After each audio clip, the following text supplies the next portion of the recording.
वज़ीर-ए-आज़म नरेंद्र मोदी ने शंघाई ताउन तंजीम SCO के इजलास में दहशतगर्दी के खिलाफ सख्त पैगाम दिया। उन्होंने कहा कि दहशतगर्दी के मामले में दोगली पॉलिसी किसी भी सूरत में काबिल कबूल नहीं है। मोदी ने हालिया पहलगाम हमले का जिक्र करते हुए जोर दिया कि जो लोग दहशतगर्दों को माली मदद देते हैं उन्हें सख्त सजा मिलनी चाहिए। मोदी ने कहा कि SCO को 3 अहम बातों पर काम करना चाहिए: सिक्योरिटी, कनेक्टिविटी और अपॉर्चुनिटी। मोदी और चीन के सदर शी जिनपिंग के दरमियान अलग से बातचीत हुई।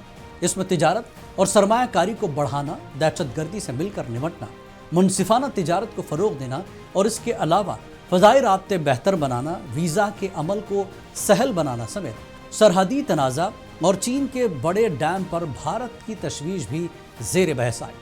PM मोदी की रूसी सदर व्लादिमीर पुतिन के साथ मुलाकात में दोनों मुल्कों ने अपने ख़ास और बावकार ताल्लुकात पर जोर दिया। पुतिन ने भारत को एक काबिल एतमाद दोस्त कहा। इस मौके पर यूक्रेन मसले पर अमन के लिए मुश्तरका कोशिशों पर भी बात हुई। पुतिन ने दिसंबर में भारत के दौरे की भी तस्दीक की है। ट्रंप टैरिफ पर भारत ने कहा कि अब नए और मुतबादिल रिश्ते बनाना जरूरी है।